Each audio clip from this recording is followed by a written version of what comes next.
Looking forward, and UNESCO would like to highlight, those key dimensions that might inform, you at country level, at international level. Of course, we need to address the impact of climate change on culture through, the lens of loss and damage. Then we need to enhance, the integration, the full integration of culture and climate mitigation and adaptation plans and strategies. Then maybe building more on culture for behavioral change. This will be at the core of, climate mitigation and adaptation strategies. Of course, the culture sector needs to look at itself and also green its, green the creative economy and collect more data to actually provide the evidence of what we need to do more on the ground. All this has, needs a concerted effort at international level, and I will just finish on one important note. The Sustainable Development Agenda cannot be disconnected from the climate action.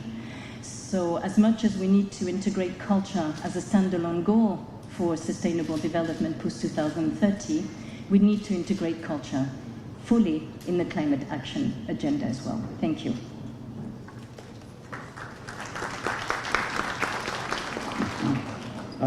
Thank you, Excellency, for your insights and for UNESCO's long-standing cultural partnership with Azerbaijan. Might I just take this opportunity to remind speakers of our attempt to have a 3-minute rule. One industry which sits closely alongside culture in every part of the world is tourism, which, like culture, brings with it some very specific climate-related issues. It gives me great pleasure to welcome Mr. Fuad Nagiev, Chairman of the State Tourism Agency of the Republic of Azerbaijan, as our next speaker. Mr. Nagiev, the floor is yours. Ladies and gentlemen, esteemed colleagues, distinguished partners, we are delighted to welcome you here in Azerbaijan, show our traditional warm Azerbaijani hospitality, demonstrate national heritage and natural beauty of our country. I am honored to address this Assembly at the second high-level ministerial dialogue for culture-based climate action. On behalf of the State Tourism Agency of Azerbaijan, I extend our appreciation to the Minister of Culture and our co-chairs, Brazil and the United Arab Emirates, for their commitment to advancing culture-based climate solutions. I would also like to thank the President of the Republic of Azerbaijan, Mr. Ilham Aliyev, for his active leadership and support for all COP29 related events. Dear participants, the Emirate Declaration adopted at COP28 established a powerful precedent. It recognized that culture is essential to effective, sustainable climate action. This is a shared commitment that has created new opportunities for countries to work together and combine our climate goals with the protection of cultural heritage. The State Tourism Agency of the Republic of Azerbaijan is committed to integrating climate adaptation to protect rich and invaluable cultural heritage sites of our country. We recognize the global goal on adaptation and the role of culture in the national adaptation plans. We are working to develop climate resilient strategies that safeguard both of our tangible and intangible heritage against climate threats. Culture and tourism are very closely linked. We are essential and complement each other. A rich cultural heritage makes a country more attractive to tourists who want to experience historical sites, unique traditions, and diverse cultures. The preservation of these values is important, not only for the growth of the tourism sector, but also for passing cultural heritage on to future generations. In Azerbaijan, we have 5 World Heritage Sites which represent historical towns with living communities, cultural landscapes, mountain villages, and natural parks. These places hold valuable knowledge and traditions that have helped people live in balance with nature for centuries. Protecting these sites means preserving our history, the traditions, the universal values and knowledge they represent. But now, climate impacts like extreme weather, increased rainfall, erosion, and shifting ecosystems threaten their future. As we address climate challenges today, we must recognize the importance of preserving these resources. Also, the State Tourism Agency is pursuing initiatives that reduce tourism's environmental footprint.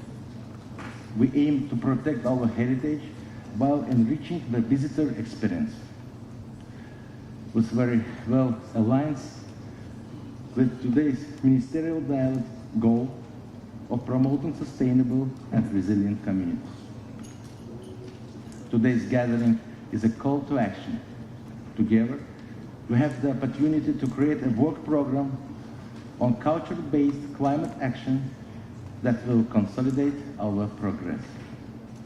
I believe that through the power of culture, we can protect our heritage with greater care and unite our efforts to create a greener and more sustainable world for generations to come. Thank you. Thank you. Thank you, Mr. Nagiev, and I should apologise for a slight change in the order of speakers, unavoidably caused by some substitutions. So if I may just clarify the next sequence of speakers. First we will be hearing, I hope, from Her Royal Highness Princess Dana Firas. Next from His Excellency Prince Rahim Aga Khan.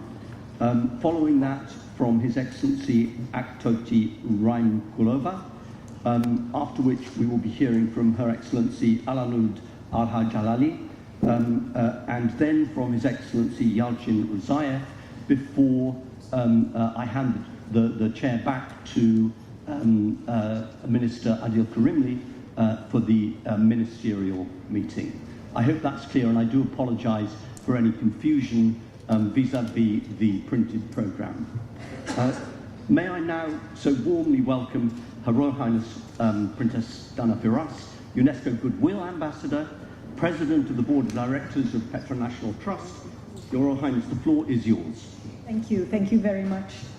Your Excellencies, distinguished guests, on behalf of the Climate Heritage Network, it gives me great pleasure to be here today to celebrate this important milestone in our collective efforts to integrate culture and heritage into climate action. It is incredibly gratifying to have been present at the beginnings of this journey and to be here today to witness the growth and power of this movement, a testament to the incredible commitment and tireless efforts of so many of you present in this room. I want to thank Sheikh Salim and Minister Menezes, the co-chairs of the Group of Friends, for their leadership and support over the past year. And I am incredibly grateful to Minister Adil Karimli and to the COP presidency that they are carrying the mantle and taking us further towards the full integration of culture and heritage in the climate agenda. Thank you very much. Last year, COP28 delivered the most significant outcome for culture in COP history. Successes included the launch of the Group of Friends of Culture-Based Climate Action, an advocacy bloc of national governments and knowledge partners under the leadership of Brazil and the UAE, and the robust inclusion of cultural heritage and traditional knowledge in the global goal on adaptation. The culture advances at COP28 were supported by an unprecedented mobilization of global civil society that saw over 1,500 organizations and leaders signed the global call to put cultural heritage, arts, and the creative industries at the heart of climate action. The movement continues to grow, with cultural voices from across the globe uniting in an urgent call for climate negotiators to take the necessary steps to enable culture to contribute fully to climate solutions. This year, our goal is to have a cultural workshop request included in the final decisions taken at COP29, a request by the COP that the UNFCCC subsidiary bodies hold one or more workshops to consider issues related to culture and heritage before their 62nd session in Bonn in 2025. The outcome of these workshops would then form the basis for a broader consideration of culture at COP30 in Brazil. To succeed, we need your support, engagement, and advocacy to amplify the message and to sustain the political momentum. We know culture has enormous potential to accelerate and scale up systemic transitions to limit temperature rise and achieve sustainable development. Yet, culture receives little attention compared to other enabling conditions such as finance and technological innovation. This culture gap seriously undermines the effectiveness of climate action. With global efforts to tackle climate change not yet on course to meet the targets of the Paris Agreement, the world can no longer afford this omission. Your Excellencies, we need your leadership, your voices, and your continued engagement to address the culture gap and guide more ambitious, nationally determined contributions in 2025. Your support of the Culture Workshop request is urgently needed here at COP29 today in order to pave the way towards the adoption of a joint work on culture and climate action decision at COP30. Together, we will achieve transformative and meaningful action and realize a just, equitable, inclusive, and diverse climate resilient future. Thank you all very much.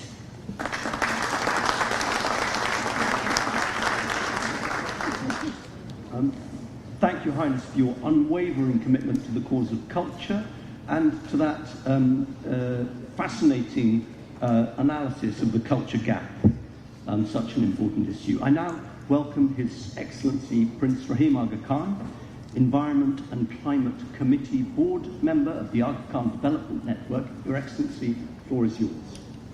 Thank you. Bismillahirrahmanirrahim. Excellencies, colleagues, ladies and gentlemen, I'm honored to be here for this important ministerial dialogue on culture-based climate action.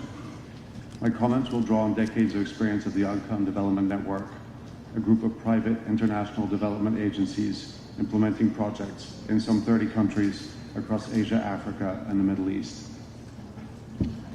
In the interest of time, I think I'll assume that everybody understands the impact of climate on our cultural assets globally. What's interesting, I think, is what we can make culture do for the environment and for climate. And in the interest of time, then, I'd like to go straight to examples of the kinds of efforts that the Aga Khan Development Network is making in the culture and climate change space. The Aga Khan Trust for Culture's Historic Cities Program, HCP, works on urban regeneration projects in historical areas. Our central objective is to improve the lives of the inhabitants around cultural assets, while promoting models that will sustain these improvements. HCP was created to test the hypothesis that culture must be an integral component of the development equation, and that it can be a powerful tool for improving the quality of life in historic areas by spurring social, economic, and environmental improvements. Responsible stewardship of the environment has underpinned HCP work based on the values and ethics of the Aga Khan Development Network. For 3 decades, HCP has tested, revised, and refined its approach on over 350 restoration and conservation projects in 10 countries, including 11 UNESCO World Heritage Sites. The program has created 10 major parks and gardens that have been visited by tens of millions of people. It has shown that investments in culture can help create sustainable and green development. culture can have a lasting positive impact in shaping people's lives, identities, and their aspirations. Our model has had a measurable positive impact well beyond cultural conservation. It promotes good governance, strengthening civil society, a rise in incomes and economic opportunities, greater respect for human rights, and better stewardship of the environment, even in the world's poorest and most remote areas. We believe that all these outcomes must become integral to the role of culture in this age of climate change. Allow me to conclude by thanking the UAE and Brazil for organizing this most important dialogue. On behalf of the AKDN, I fully endorse the terms of reference of the Group of Friends of Culture-Based Climate Action and look forward to working together in the years ahead. Thank you.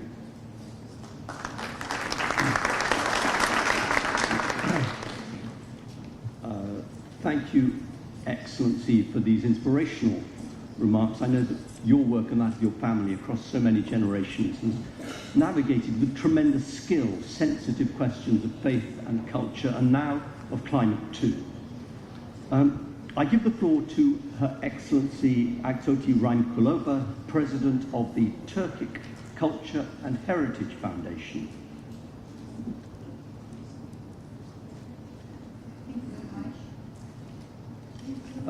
Do we have Ms. Raimkulova with us? Thank you very much. Yes. Thank you very much, Mr. Chairman, dear ladies and gentlemen, participants of this conference. I greet each of you on behalf of the Turkey Culture and Heritage Foundation. First of all, I would like to express my gratitude for the invitation to participate in this event organized within the framework of COP29, which is successfully held under the chairmanship of Azerbaijan, one of the founding countries of the Turkey Culture and Heritage Foundation. Today we are gathered here to discuss issues concerning not only our future, but also our future generations. We are witnessing an unprecedented crisis caused by climate change, which affects every country on Earth without exception. In the fight against climate change, it's important for us to remember that this is not only a technological or political problem, but also a cultural one. After all, climate change has a significant impact on both tangible and intangible aspects of cultural heritage. The Turkey Culture and Heritage Foundation, established on the initiative of the President of Azerbaijan, Mr. Ilham Aliyev, and with the support of the heads of state of Kazakhstan, Kyrgyzstan, and Turkey, is working towards the preservation, protection, and the transmission to future generations the rich heritage, centuries-old history, and the culture of the Turkic world. Due to the fact that emerging trends in climate change pose a serious threat to the preservation of cultural heritage, I want to tell you about the priorities facing the Foundation today. For us as representatives of the Turkic world, it's important to remember that our cultural heritage contains deep ecological values that are passed down from generation to generation. The Turkic peoples have always appreciated harmony with nature, which was manifested in the principles on processing and recycling of natural resources. For example, Turkic women didn't throw away pieces of material after serving, but reused and created bright rugs, blankets, and other products that turned into works of art. This original sewing technique is called gurama, kurok, kurkiyama, and is an intangible cultural heritage of the Turkic world. Such a cautious attitude, the renewal of the search in inheriting all humanity, and is the main idea of COP29, thanks to which we are here today. Climate change entails change in the field and the material heritage of mankind. We have recently witnessed the devastating effects of earthquakes in Turkey, severe floods in Kazakhstan, and the terrible fires around the world. It's important to remember that in the conditions of global warming, floods, destruction, natural disasters, Earthquakes, our cultural objects, are also under threat. We must be ready to restore unique monuments of material and cultural heritage. Unfortunately, during natural disasters and climate change, there are cases when states found it difficult to restore monuments of world importance because work wasn't carried out in time to restore the destroyed sites. In this aspect, the relevance of digitalization and the digital analogs of cultural objects is revealed. It's necessary to create accurate, durable and digital copies of historical objects using the achievements of modern digital technologies. In this direction, the Turkey Culture and Heritage Foundation is actively taking steps to digitize the material and the cultural heritage, handwritten monuments, palace complexes in Kazakhstan, Kyrgyzstan, Hungary, Turkey, Azerbaijan, and many other countries. Currently, in the liberated territory of Karabakh, in Fizuli, the foundation, together with Azerbaijani restorers, has begun work on the restoration of the Gojahmedli Mosque. Each monument in the world is unique in its geographical location and the construction and the restoration materials used. The experience and the secrets of the creator of cultural objects of the Turkic world, which were passed on by word of mouth from generation to generation, are unique. The invaluable experience of the masters requires scientific understanding, analysis, laboratories, research, and fixation. The Turkey Culture and Heritage Foundation has created an association of restorers and historians of the Turkic world who have rich practical experience and has begun work on publication combining historical experience, scientific analysis, and the practical recommendations for the restoration of monuments of each of the Turkic culture. What I have listed is only a small part of the priority facing the foundation in this direction. I thank the organizers once again for the invitation to the conference, and I also want to express my special gratitude to the Ministry of Culture of the Republic of Azerbaijan and to the State Tourism Agency of Azerbaijan for cooperation and the support in the implementation of our projects. The Turkey Culture and the Heritage Foundation is always open to new initiatives and beginnings. Thank you very much for your attention. Thank you, Excellency, for your important contribution. May I just take this opportunity to remind speakers that we have a lot to get through and 3 minutes should really mean 3 minutes. Thank you. Our next speaker is Her Excellency Alanud Al-Haj Al-Ali, Assistant Under-Secretary for Green Development and Climate Change.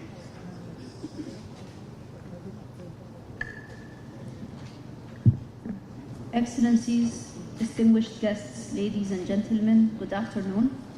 Allow me to pass the greetings of Her Excellency Dr. Amna Al-Dhahak Al-Shamsi, Minister of Climate Change and Environment in the United Arab Emirates, and I'm honored to deliver her speech to you today. Today we need to address the critical interconnection between climate and culture and the role they both play in building a more resilient, secure and sustainable future. In the United Arab Emirates, we understand the disruptive and devastating toll that climate change takes on lives, livelihoods, communities and cultures. And we understand that the stark reality is climate change is eroding the foundations of our societies, communities and environment. The environmental ecosystems that regulate our climate, the communities that give us a sense of belonging, the cultures that define our identities, they are all under threat. From the loss of physical heritage sites to the erosion of irreplaceable traditions and indigenous knowledge systems, the climate emergency is a cultural emergency. Today, nearly 1/3 of World Heritage cities are coastal, placing them in the direct line of fire from an increasingly volatile climate. The unique cultural identities represented by these sites is under imminent threat. But culture does not have to be a victim of climate change. culture can be part of the solution, because culture, when coupled with the evidence of climate science, can bridge the gap between information and action. Culture can inspire a deeper commitment to the climate agenda and help promote action. Community responses to devastating climate impacts have shown time and again the power of culture and the importance of education in empowering young voices and promoting sustainable behaviors. It is for this reason that the UAE led a resolution on strengthening the role of culture and education for climate action and resilience, which was adopted by the UNESCO Executive Board ahead of COP28 in the United Arab Emirates. This conviction that culture can be a critical driver of climate action is one we share with our partners across the international community and many of you here today. It is this same conviction that led to the formation of the Group of Friends for Culture-Based Climate Action, co-chaired by the United Arab Emirates and Brazil at COP28 last year. And as we gather for the second ministerial meeting, we are more determined than ever to advance climate action in lockstep with cultural resilience. Ladies and gentlemen, we have an opportunity to ensure that cultures are protected and preserved as part of the global solutions needed to tackle climate change. Let's seize this opportunity together. Culture cannot be a casualty of climate change. It must be the catalyst for its solutions. Culture runs through our histories, traditions, and the values we share. It's where we go to find the strength to adapt, the creativity to innovate, and the unity to build more sustainable societies and economies. Let us make sure we do everything we can to protect this most valuable of our human resources. Thank you.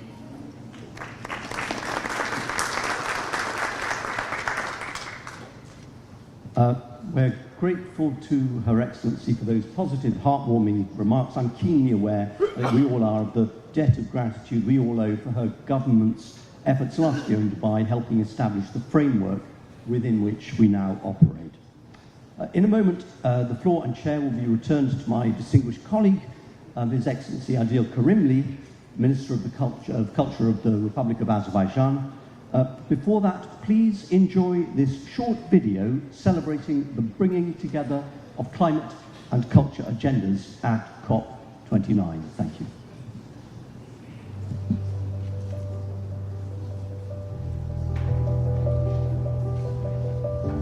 Protecting cultural heritage from global climate change is becoming recognized as an important part of environmental debate around the world.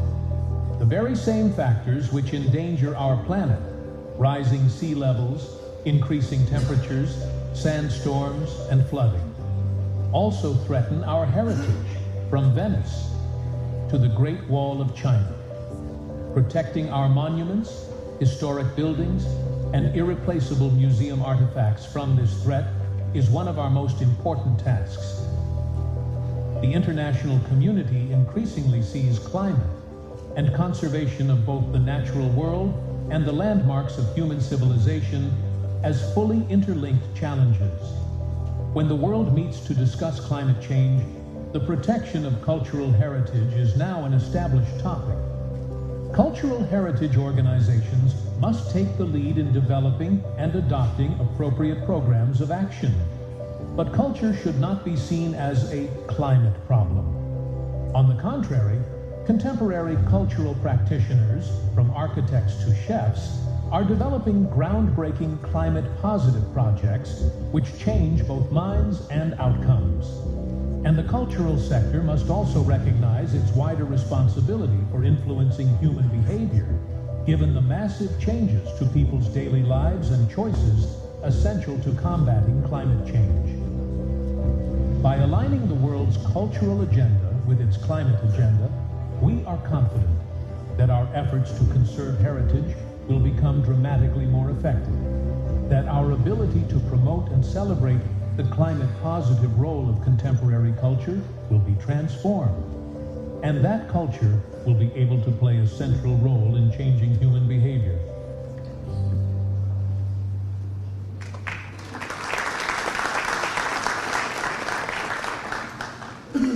Mr. Newman, thank you for your moderation.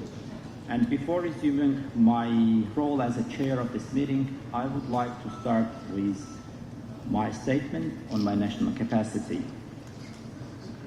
Excellencies, distinguished guests, dear friends, ladies and gentlemen, the international community unanimously supported Azerbaijan's bid to host COP29, and so far we are witnessing high-level participation of countries as well as prominent international organizations at the conference, where some of the most challenging issues are discussed.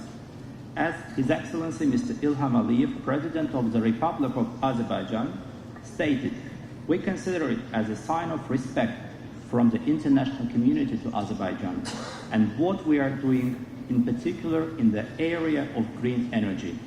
End of quote. We are proud of our green agenda with a firm commitment to a renewable energy. We are targeting to reduce greenhouse emissions by 40% by 2050 and increase renewable power capacity by 30% by 2050. Azerbaijan's commitment to the international community on climate change is matched by our cultural commitment. Since 2008, we have been at the global forefront of intercultural dialogue through the Baku process. 6 world forums have been held in Baku since 2011, serving as a bridge in building confidence and trust between the world's diverse cultures, putting culture at the heart of negotiations. Most recently, at the 6th World Forum on Intercultural Dialogue, which held in Baku earlier this year, participants highlighted the vital link between climate and culture. Today's meeting gives us all the opportunity to bring these two agendas, climate change and culture, together. We are proud to host today's ministerial meeting and look forward to a positive result. Dear friends, during COP28, more than 30 governments and intergovernmental and cultural organizations launched the Group of Friends of Culture-Based Climate Action. This innovative project, promoted by our colleagues from the UAE, marked a breakthrough in recognition of the role of culture in addressing the climate crisis. Today, we continue the work that began in Dubai. Since that time, the Ministries of Cultures of Azerbaijan, the UAE and Brazil have worked together to strengthen and continue this journey towards COP30 and beyond. My sincere thanks to my colleagues from UAE and Brazil, His Excellency Salim bin Khaled Al Qasimi and Her Excellency Margaret Menezes and their teams. I would also like to recognize the vital contribution to our work by Her Royal Highnesses Dana Firas, as well as UNESCO, IFESCO, and other intergovernmental organizations. It's particularly encouraging to see so many new countries joining this initiative, increasing the momentum we are building towards COP30.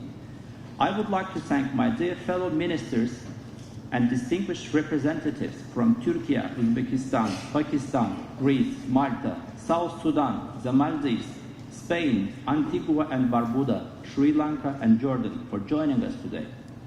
Together, we can affirm that culture is a vital tool for the much-needed transformation of society's values and behaviors worldwide.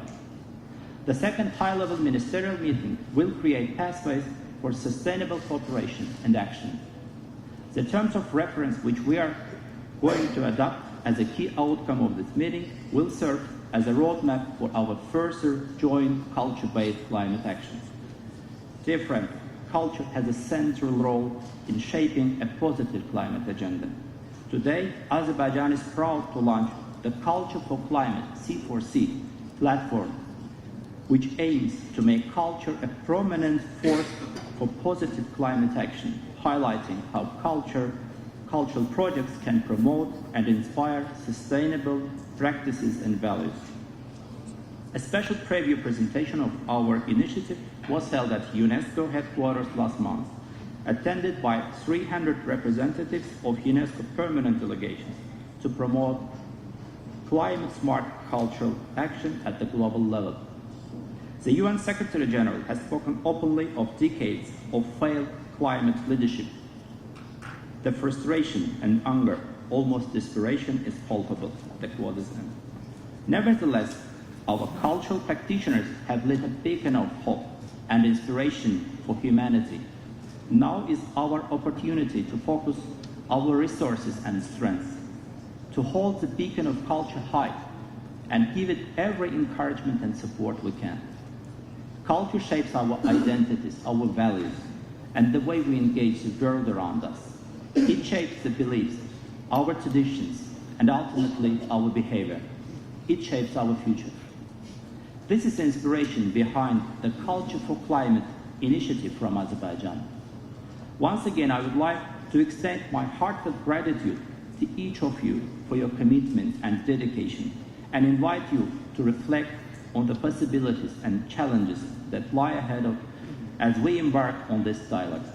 Thank you for your attention.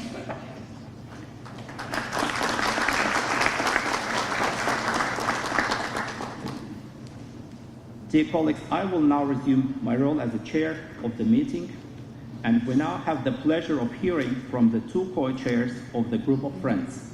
I give the floor to His Excellency Salim bin Khaled Al Gassemi, Minister of Culture of the United Arab Emirates. Your Excellency, the floor is yours. Your Excellencies, Ministers, ladies and gentlemen, friends, good afternoon.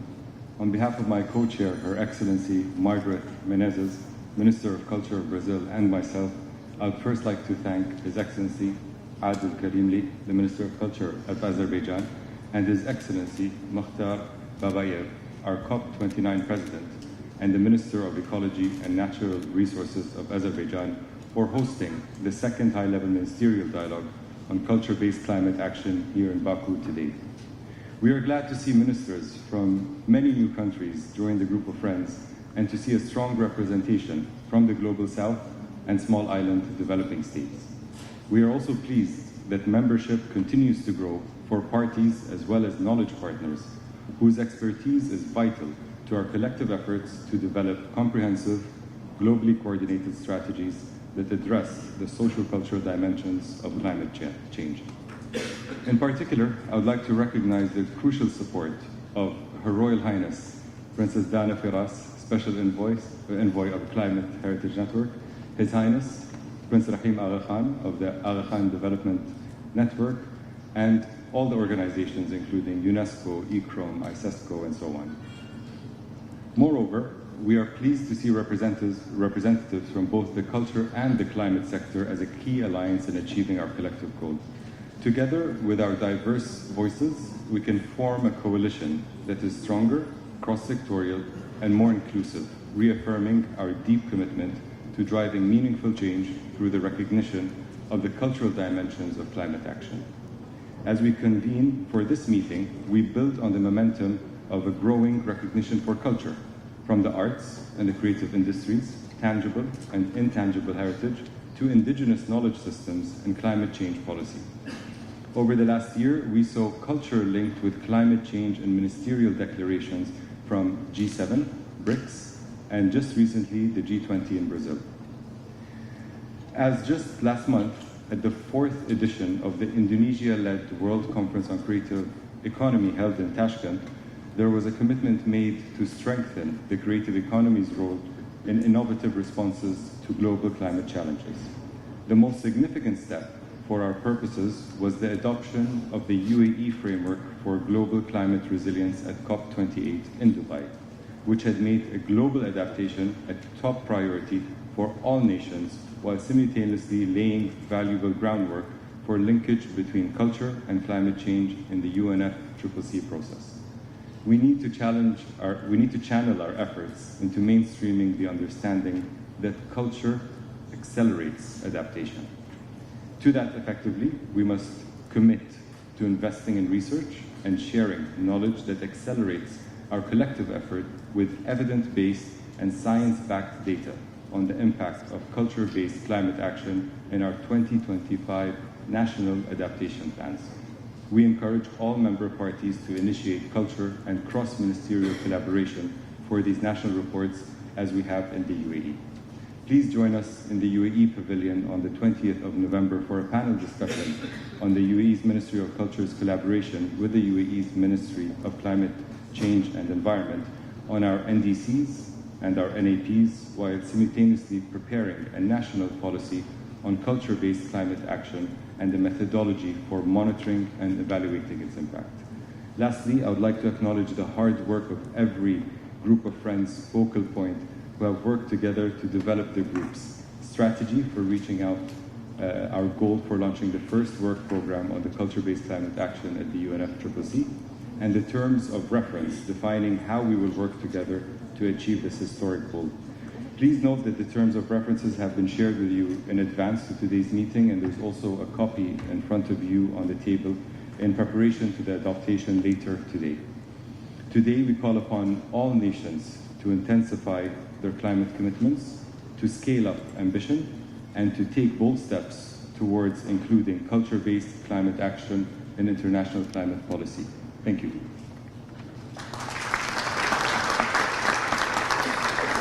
Thank you, Excellency, for your clear remarks. May I take the opportunity to thank and congratulate both yourself and our next speaker, Her Excellency Margaret Menezes, Minister of Culture of the Federative Republic of Brazil, for your sensitive, yet firm and advisory, visionary co-chairing of this important new group. Sadly, Minister Menezes cannot be with us in person, but she has sent a video message.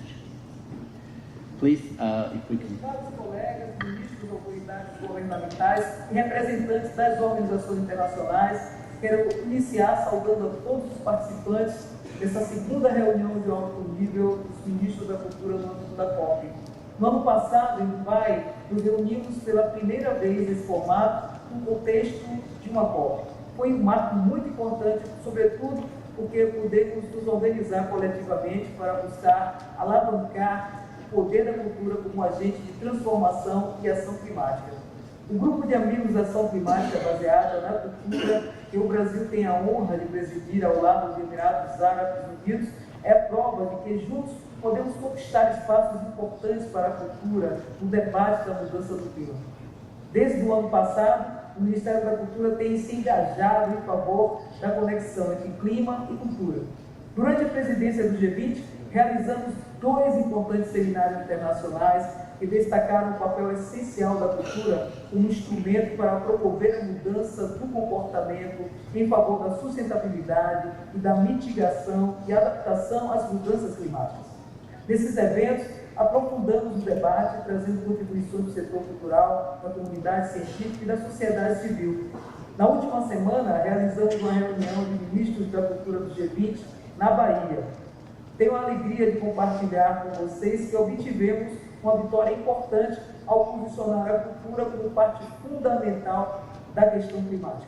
A declaração de Salvador da Bahia do G20 não apenas reconhece os avanços obtidos desde a COP28, citando expressamente a criação do nosso grupo de amigos, como também chama os países para inserirem a cultura, o patrimônio, as artes, a economia criativa nas estratégias nacionais de mitigação e adaptação da mudança do clima.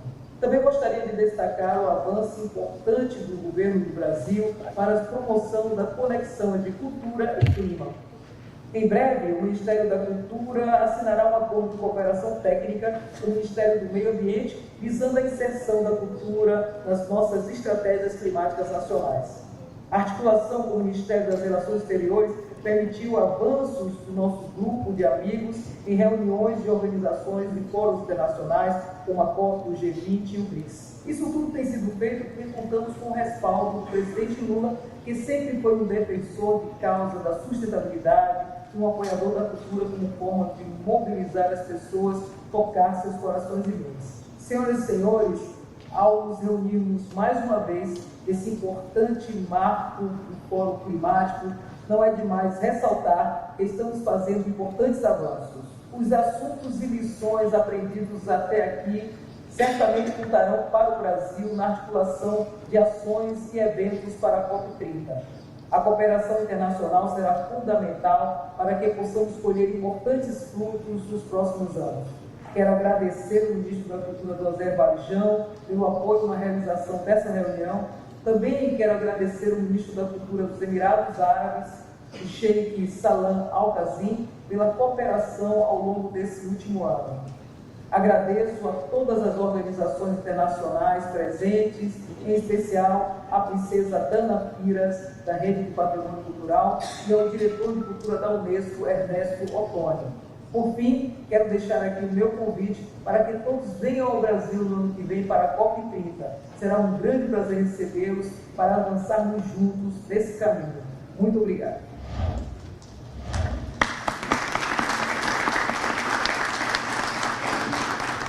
We are grateful to Her Excellency for this important message, and we all look forward to our next annual gathering in Brazil. Dear colleagues, we will now proceed to national statements. Let me kindly remind you that due to time constraints, the statements should be limited to 3 minutes. Thank you for your understanding. And I would like to invite His Excellency, Mr. Mehmet Nuri Ersoy, the Minister of Culture and Tourism of the Republic of Turkey. Please, Your Excellency. Thank you. Excellencies, the ministers, esteemed representatives, distinguished participants. It's an honor to address you today in Azerbaijan, and I congratulate the country on assuming the presidency of COP29. I am confident that under Azerbaijan's leadership, this conference will be a key step in our global effort to tackle climate change and will meet the expectations of the international community. Global initiatives like the UNFCCC Paris Agreement and COP meetings have made important strides in addressing climate change, setting clear targets. However, much work remains and continued international cooperation is essential to achieve the necessary outcomes. Climate change also threatens our cultural and natural heritage. UNESCO reports that glaciers in a third of world heritage sites could disappear by 2050. Many cultural and natural sites are increasingly vulnerable to the impacts of extreme weather events. These risks highlight the urgent need to protect our shared heritage for future generations. Allow me to share Turkey's effort in combating climate change. In 2021, Turkey became a full partner of the Paris Agreement. That same year, President Erdogan set a goal for net zero carbon emissions by 2053. Turkey also established the Ministry of Environment, Urbanization and Climate Change to coordinate climate-related efforts across the country. In alignment with these goals, our ministry has developed regional strategies to adapt natural and cultural heritage sites to climate change as part of 2011-2023 Climate Change Action Plan. In March 2024, Turkey released its climate change adaptation strategy and action plan for 2024-2030, with a strong focus on cultural heritage protection. Honorable Ministers, no single country can solve these issues alone. Global, coordinated action is essential.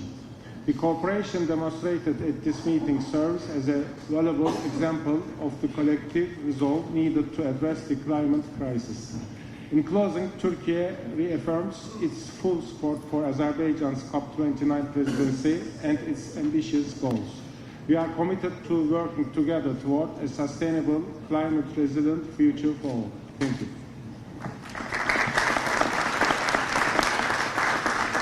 Thank you, Excellency. Our next speaker is His Excellency Mr. Azatbek Nazarbekov, Minister of Culture of the Republic of Uzbekistan. Please, Your Excellency.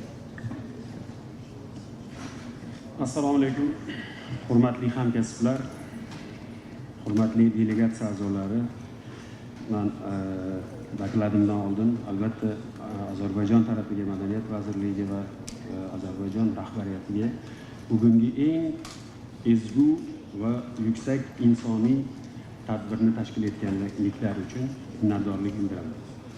Sizlar bilan birgalikda Ozarbayjonning go'zal Baku shahrida BMT iqlim o'zgarishi masalalari bo'yicha konferensiyasining 29-sessiyasi, ya'ni COP29 doirasida kelajak uchun o'ta muhim bo'lgan mavzu iqlim xarakterlariga madaniyat orqali yondashuvni muhokama qilayotganimizdan bag'oyat mamnunmiz.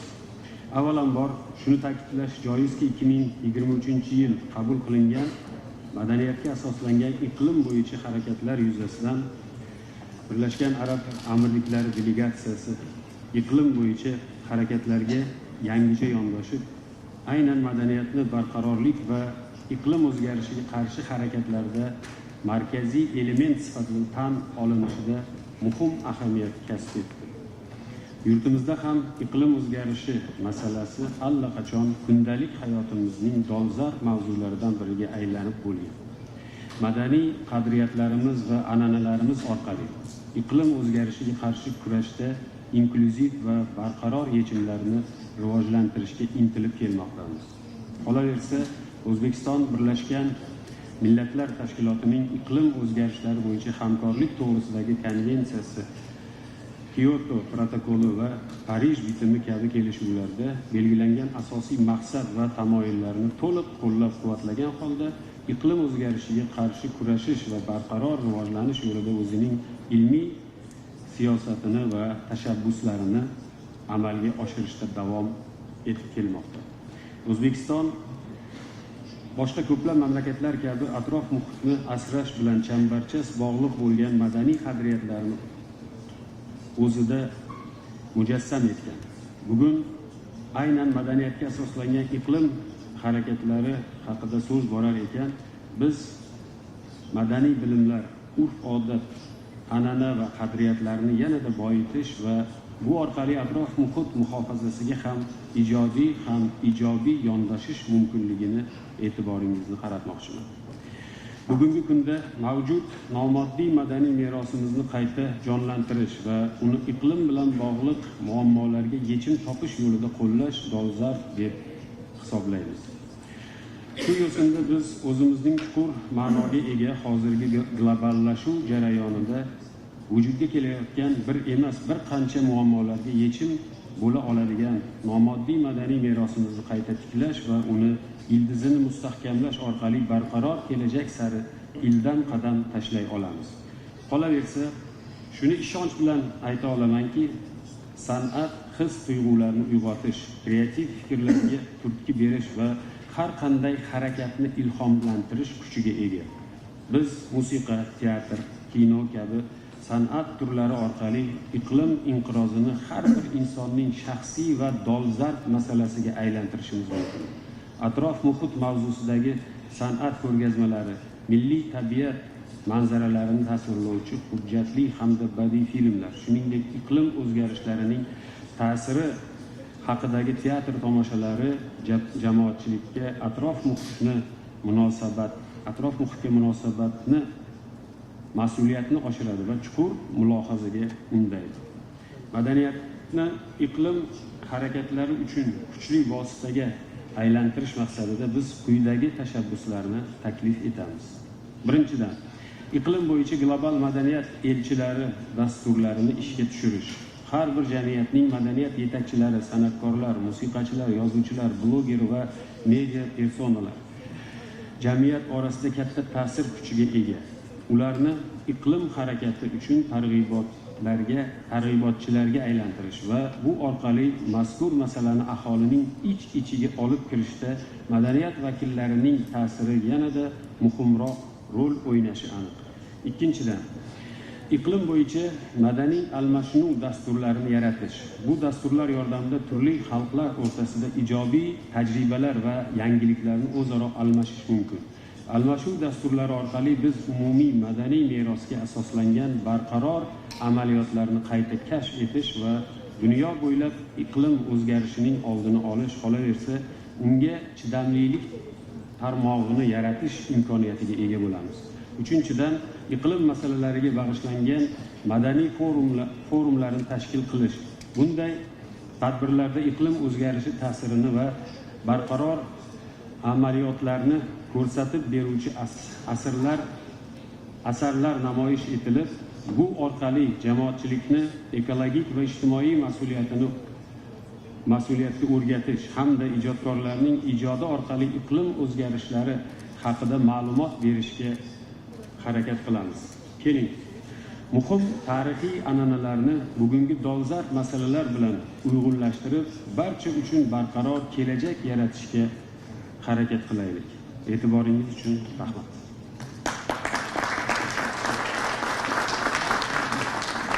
Thank you, Excellency. We will now hear from His Excellency Ataullah Tarak, Federal Minister of National Heritage and Culture Division of Pakistan. Please, Your Excellency. Bismillah ar-Rahman ar-Rahim. Excellencies, honorable ladies and gentlemen, Assalamu alaikum and a very good afternoon.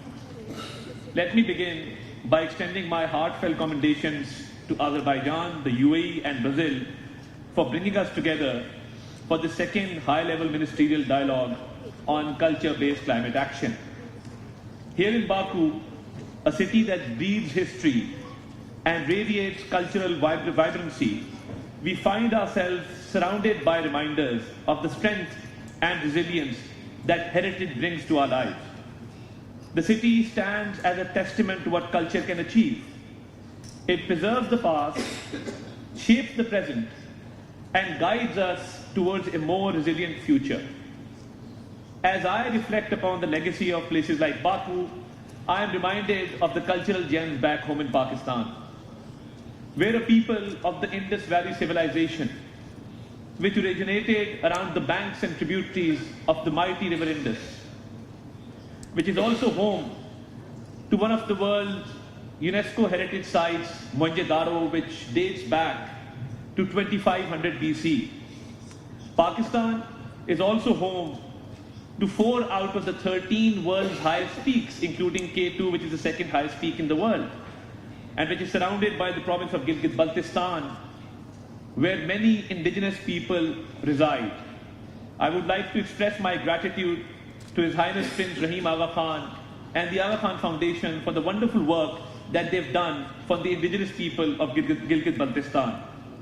Today, as we convene here to discuss about how we can channel these values, our ingenuity, creativity and resilience to address one of the greatest challenges of our time, the global climate crisis.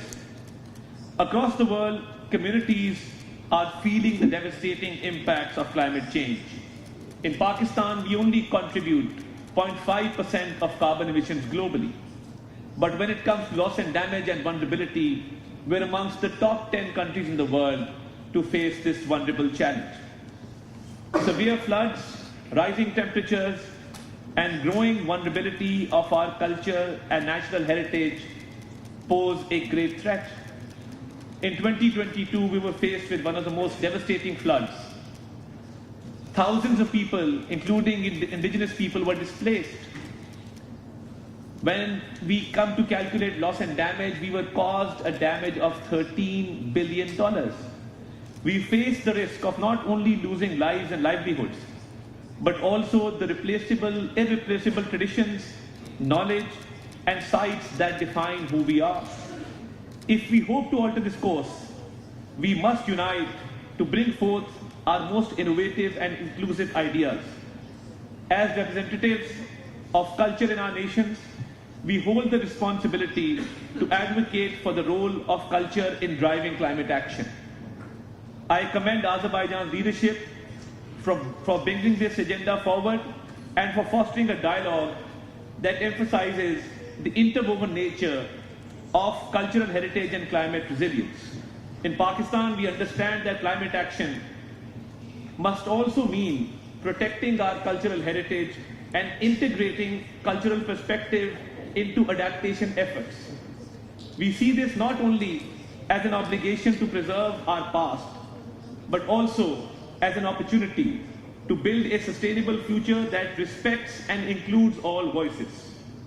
Culture-based solutions can help us adapt to the immediate impacts of climate change while equipping us with the resilience to face future challenges. Our efforts must be all-encompassing and inclusive. We must ensure that culture-based climate action is embedded in our policies, just as climate considerations must be woven into our cultural sectors. It is clear, however, that outside our own spheres, the role of culture in addressing climate changes often remains underappreciated. I urge all of us to ensure that this does not happen. We need to build on the momentum generated here in Baku and work towards a stronger commitment to cultural resilience as we move forward. Pakistan is committed to this approach. In our national adaptation communication, we have highlighted the essential role that cultural heritage plays in strengthening community, identity, well-being, and resilience. Protecting cultural heritage not only honors our past, but enhances stability and prosperity in a changing climate. I am encouraged by the growing consensus here and across the global community that cultural heritage, indigenous knowledge, and resilience of traditional practices are powerful tools in our climate action toolkit. Together, we can champion these approaches, building on the progress we have made here in Baku and carrying it forward into our collective ambition and commitment at COP30. As I conclude, I'm reminded of Nelson Mandela's words, the true power of culture is in its ability to transform lives, enable people to reach beyond their limitations. Yes, ladies and gentlemen, culture is not only an inheritance from the past, it is a living, breathing force that shapes our present and empowers us to create a better future. Through culture, we find resilience, innovation, and solidarity, the very qualities we need to confront the climate crisis. As representatives of our nations, we are custodians of this powerful legacy. Let us use it to unite and inspire, to preserve and to progress. In our commitment to cultural resilience, we can lead by example, showing the world that the heritage and traditions we cherish are not just reminders of where we've been, but beacons guiding us towards where we can and must go. Together, let us build a world where culture continues to transform lives, uplift communities, and inspire solutions for a sustainable future. I would like to conclude with a saying of the Holy Prophet Muhammad, peace be upon him. In kamatis sa'atu wa fi yadi ahdikum fasilatun fa in istata'u an la takuma hatta yagrisaha fal yagrisha. The Prophet says, peace be upon him, that if the final hour comes upon you and you have a sapling in your hand, you must plant it before the final hour comes. Thank you, ladies and gentlemen.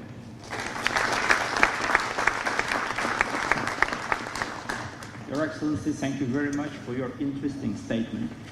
And the next speaker is His Excellency Muawiyeh Radaide, Minister of Environment of Jordan. Please, Your Excellency.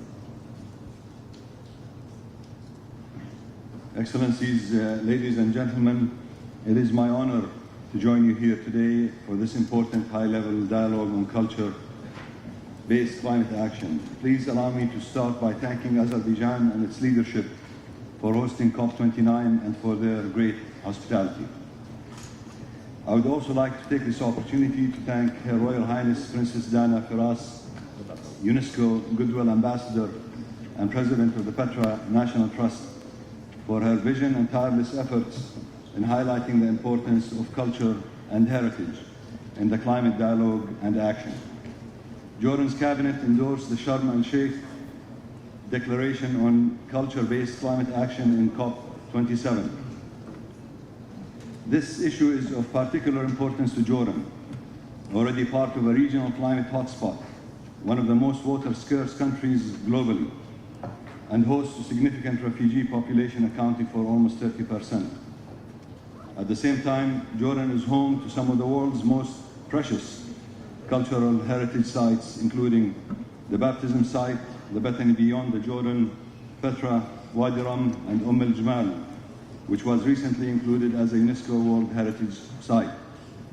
These sites are of global value to the human civilization and are susceptible to the rising impacts of climate change, dust storms, flash floods, and extreme weather events, all of which jeopardize these important sites and the local economies and livelihoods that depend on them.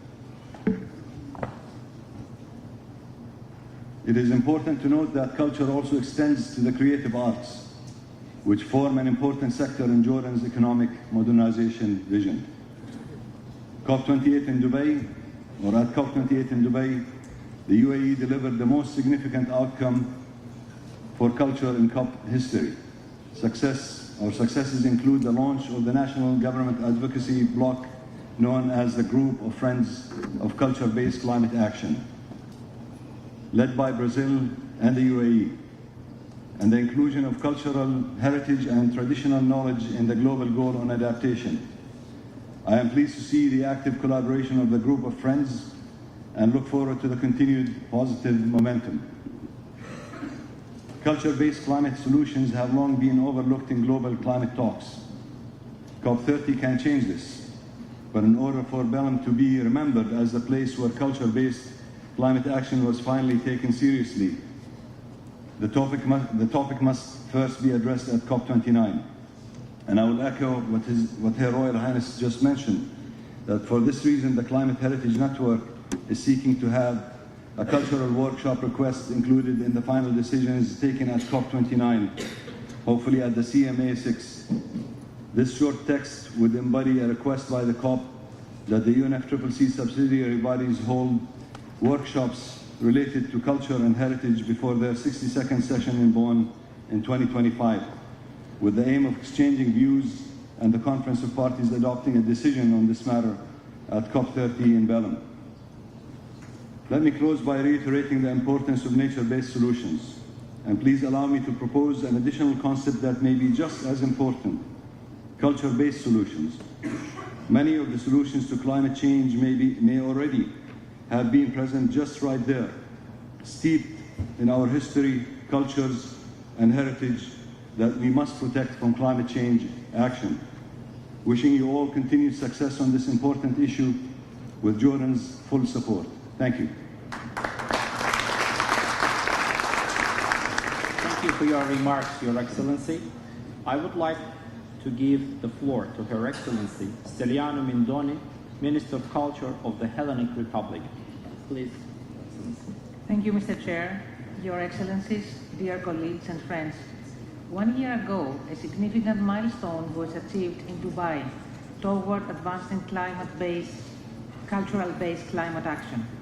The progress made since COP28 has been substantial, hence I express my sincere appreciation for the hard work and dedication of all contributors. I also extend my gratitude to the government of the Republic of Azerbaijan for their warm welcome and hospitality this year. The working group has made really commendable efforts in drafting the terms of reference, which Greece fully endorsed. We are also ready to support the further refinement and elaboration of these terms of reference through the work of dedicating working groups in which Greek experts will eagerly participate and contribute. In light of the rapidly intensified impact of climate change, it is imperative that we prioritize proactive measures. We must develop climate vulnerability and risk maps tailored to each cultural heritage site in order to address both current and future threats. This approach has already been implemented in Greece, as demonstrated by our recent submission to UNESCO for the inclusion of the Minoan palaces on the World Heritage List. Such mapping should be aligned with the methodology outlined in the IPCC's AR6 report to ensure scientific rigor and comparability across countries. The work carried out under the UNFCCC UNESCO Greek government initiative for protecting natural and cultural heritage from climate change impacts has highlighted a critical gap. In many countries, climate action for cultural heritage is either absent from national adaptation plan or lacks integration with the respective ministries of culture. The group of friends must address these gaps by fostering robust networking and collaboration. It is crucial that the terms of reference do not remain theoretical, but are effectively implemented on the ground. In line with the group's objectives, Greece has organized 2 international workshops over the past 2 years on protecting heritage from climate threats. These workshops will participants from over 12 countries in our region adopt a hands-on approach. Greece remains committed to sharing its expertise and learning from the experience of the others. The group of friends rightly emphasized the role of cultural and creative industries in driving culture-based climate action. However, many of these industries consist of small enterprises that often lack the capacity to adapt to the climate challenges. Therefore, targeted strategies are needed to promote sustainable business models incorporating innovative technologies and production methods. Finally, I would like to highlight the importance of greening the cultural sector. to reduce the carbon footprint of cultural and creative industries as well as cultural tourism. The terms of reference should consider including a focus on greening cultural infrastructures, such as museums, galleries, libraries, archives, aiming for their gradual transformation into net zero facilities.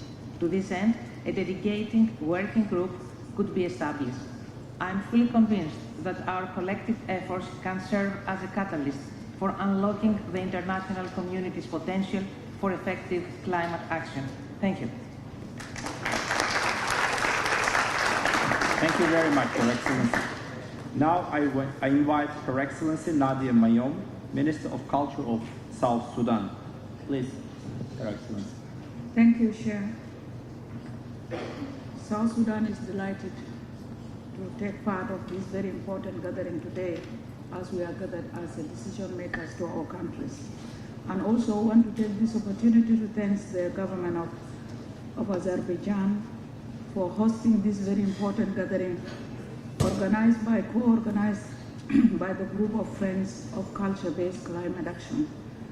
South Sudan is a minor emitter of greenhouse gases. However, it is negatively impacted by the climate change in nearly all its key economic sectors, such as agriculture and forestry. Beside conflict and insecurity, climate change is expected to be the country's single most important contributor to food security. As a developing country that is highly vulnerable to the impacts of climate change, we believe that the issue can be addressed through developing and implementing sustainable development initiatives that promote a strong, clean, and climate-resilient economic growth. It is for us to learn to adapt to the impacts of climate change, and we are in South Sudan focusing on how to strengthen the capacity of our institutions and human resources for this purpose. The country is endured with adequate natural resources that make a low-carbon, climate-resilient development path possible. At present, insufficient funding opportunities are limits to address climate adaptation and mitigation plans. South Sudan has a population of 13 million people, consists of 64 tribes, each with its distinct language, culture, lifestyle, beliefs, and cultural heritage sites spread over 5 ecological zones. Climate change is affecting every aspect of life of our people, including cultural heritage in both its form, tangible and intangible. Extreme weather conditions expose these important elements of our cultural identity to serious threats. These threats must be addressed to protect valuable sites and preserve them for the future generation. The current flood affected 6 out of 13 states are causing massive displacement of over 3 million people from their ancestral land, negatively impacting their culture and heritage and livelihood.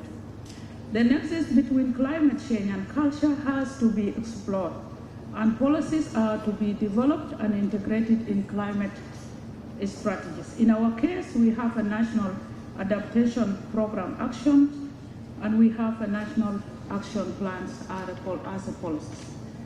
As I conclude, since cultural heritage is a relatively new area of exploration and policy, South Sudan will need to commission research on the impacts of climate change on a cultural heritage. Last but not the least, availing climate finance for building resilience and adaptation will contribute in preserving our cultures and heritage sites. I thank you for your kind attention. Thank you very much, Your Excellency. Our next remarks will be from His Excellency Owen Bonici, Minister of National Heritage, the Arts and Local Government of Malta. Please, Your Excellency. Thank you very much, honorable colleagues, distinguished guests. The German playwright Bertolt Brecht once said that art is not a mirror held up to reality, but a hammer with which to shape it. Many believe that technology is the solution towards climate change. but we must appreciate more the power of culture and the arts, because they have a special power to inspire people. They help us rebuild our relationship with our planet. Our cultural world is bound to ecological challenges. We already heard about the reports that nearly 1/3 of UNESCO's World Heritage Sites are in vulnerable coastal areas. And culture and the arts help us to bring changes to the collective mindset of a civilization. Artists across the world are using their art as activism, advocating for change and challenging convention. Art is indeed a bridge between the hard facts of climate change and the urge we need to feel to act. And despite being a small country, Malta is taking climate change very seriously. Only recently we set up a Climate Action Authority that is committed to raising public awareness on climate change while implementing a robust legal framework to address its impacts. And our climate neutrality objective for 2050 aims to bring down CO2 emissions by 80%. We are also a founding member of this coalition of 27 countries, which is always becoming bigger and bigger, dedicated to integrating culture as a central pillar in the global response to climate change. This focus that we are doing has the aim for the adoption of the Conference of Parties of a joint work decision on culture and climate action that would call the United Nations Framework Convention on Climate Change and its subsidiary bodies to jointly address issues at the intersection between culture and heritage and climate action, aiming to make recommendations for reconsideration and adoption during this COP29. And we support the adoption of a joint work on culture and climate action. This is a very important initiative since it would launch a UNFCCC consultation on culture and climate action, which would then enable us as nations to build a cultural pillar for climate change response through the adoption at COP31. Dear colleagues, this is a decision that we cannot postpone. It is a pressing matter that needs our undivided attention and swift actions. The cultural workshop request at COP29 should therefore be supported. It would be the first step towards a groundbreaking joint work decision on culture and climate action. The outcome of this workshop would then form the basis for broader consideration of culture at COP30. But we cannot go to COP30 without having laid the necessary foundations here at COP29. The two build on each other. Every country must be given attention for its needs, resources, and unique aspirations. But when we meet in Brazil next year, we should look at COP29 as a significant moment that helped us to together achieve better results with regards to climate action. And I'm certain that arts, culture can be a huge force in allowing communities to connect with the climate crisis on a deeper level while inspiring action. I would like to thank this amazingly beautiful country of Azerbaijan for hosting this important event, the first to be hosted in the Caucasus. It is our responsibility towards current and future generations to build a safer world for our people and prevent the worst of climate change. Thank you so much for your attention. Thank you very much, Your Excellency. The following intervention will be made by His Excellency Tariq Ibrahim, Minister of Climate Change, Environment and Energy of Maldives. Please, Your Excellency. Thank you.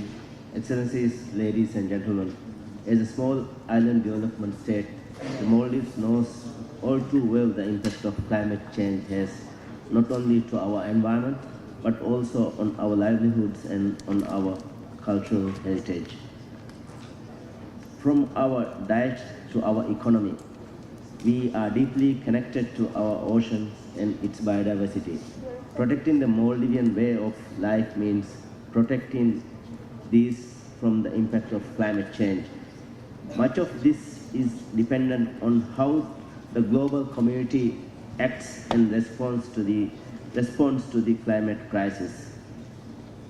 We have been undertaking various coastal adaptation measures to prevent the loss of our islands to sea level rise and coastal erosion.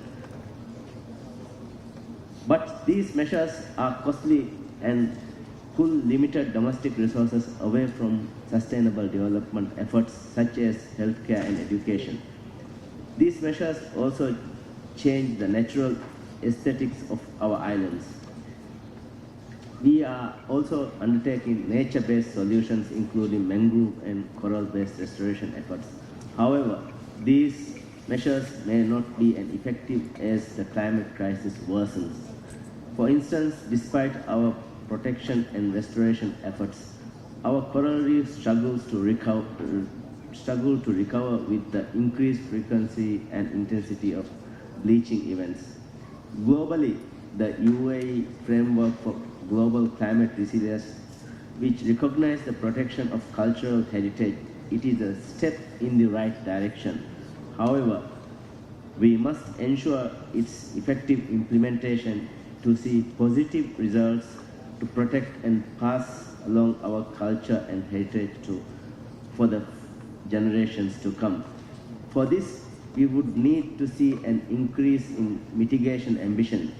We would need a scale-up goals for finance. There is no other way. I look forward to working with all of you to accelerate both local and global action towards a climate-resilient future that prioritizes culture-based climate action. Thank you. Thank you, Your Excellency. Our next speaker is His Excellency Unudwara Gampatik Ranjit, Secretary of the Ministry of Buddhasansa, Religious and Cultural Affairs, National Integration, Social Security and Mass Media of Sri Lanka. Please, Your Excellency. Excellencies, Honorable Ministers, esteemed colleagues and distinguished delegates, good afternoon, salam. It is both privileges and an honor to join you today for this important second high-level ministerial dialogues on culture-based climate action. On behalf of the Honorable Minister of Cultural Affairs of Sri Lanka, who due to parliamentary election is unable to attend in person, we are particularly honored to contribute to this global conversation on the vital interaction of cultural and climate action. Sri Lanka, a country with a rich and ancient agricultural heritage, has always shared a profound and sacred connection with nature. In fact, our ancient people treated the environment as divine. For centuries, Sri Lankan viewed nature not only as a resource but as a manifestation of the divine, an integral part of their spiritual and cultural identity. In ancient Sri Lanka, nature was seen as a reflection of the divine presence, and people honored it with the utmost respect. Temples were often built in harmony with natural surroundings, and our ancestors developed a sophisticated system of agriculture and irrigation that carefully balanced human needs with the preservation of the environment. This deep respect for nature was not only an act of cultural preservation but a spiritual practice, and it shaped our society's understanding of the world. Over the past few decades, this deep connection to nature has been somewhat diminished. As development has progressed, the wisdom and practices of our ancestors have often been overshadowed by the pressures of modernity. Yet, in the face of the growing climate crisis, Sri Lanka is renewing its commitment to restore that secret bond between culture and nature. The government of Sri Lanka, under the new leadership of His Excellency President, has recently launched the Clean Sri Lanka initiative and nationwide program aimed at improving cleanliness, sustainability and environmental responsibilities across the country. The Clean Sri Lanka initiative focuses on preserving Sri Lanka's natural beauty and protecting public spaces, with particularly emphasis on safeguarding our coastal areas, preventing littering, and cleaning up public spaces like marketplace and intersections. But it's not just about physical cleanliness. It is also about fostering a culture of environment awareness and respect for the planet.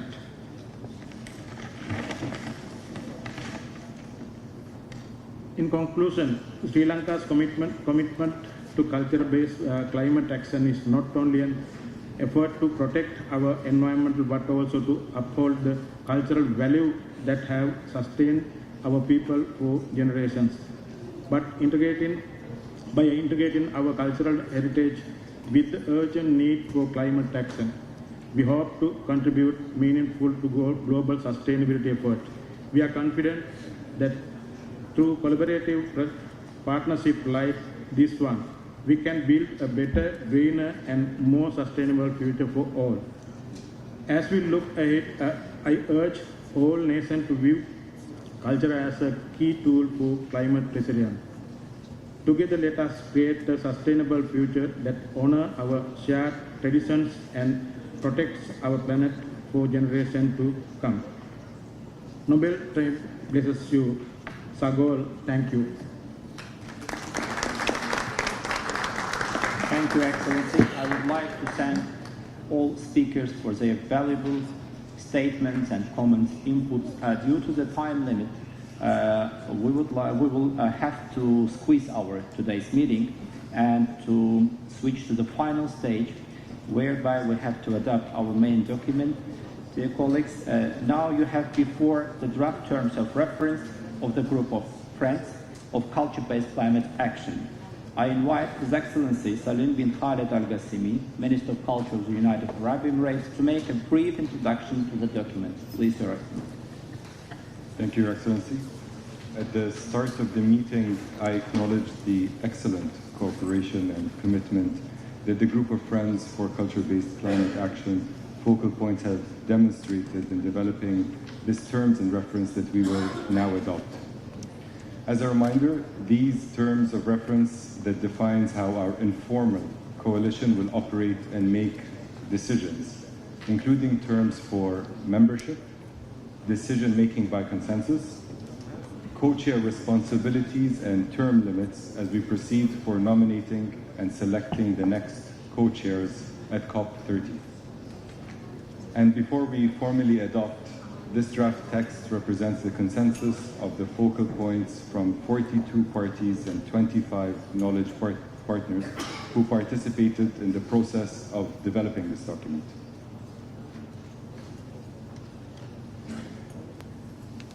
I'd like to call if there's any objections to the document.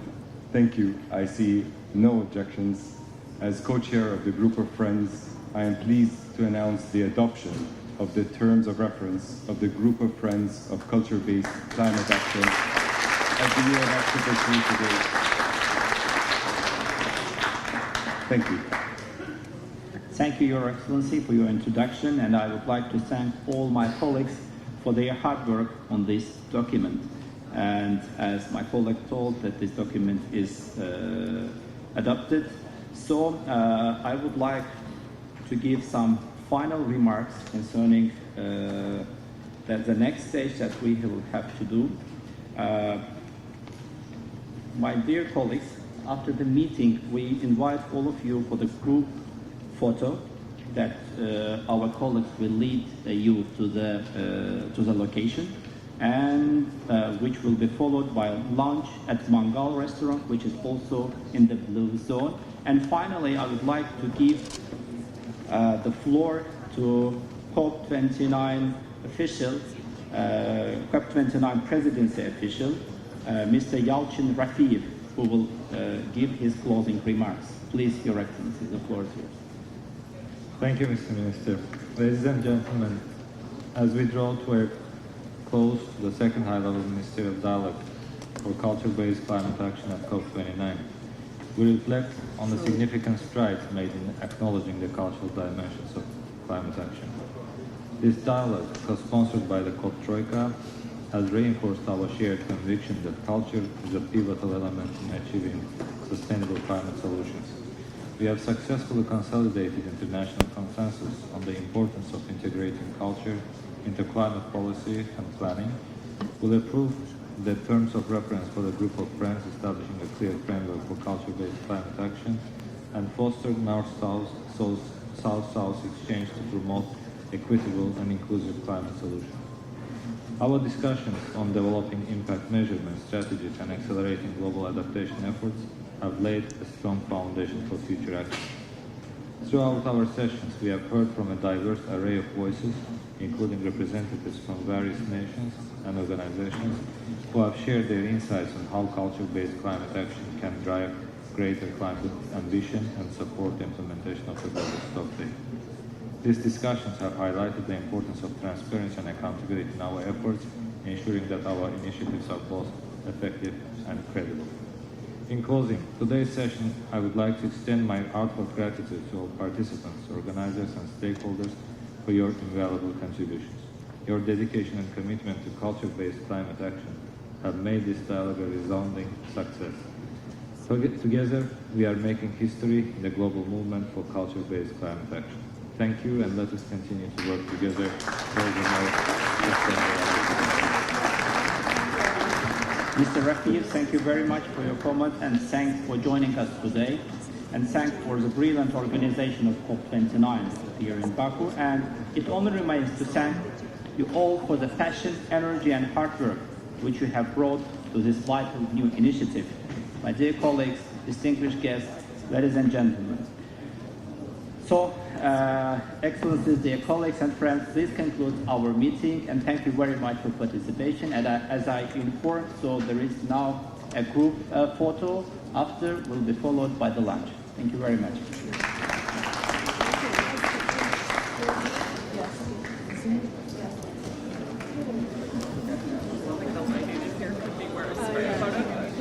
My comms team is always so angry that I have no photos of my, yeah, I'm all washed out, but you know, we were here.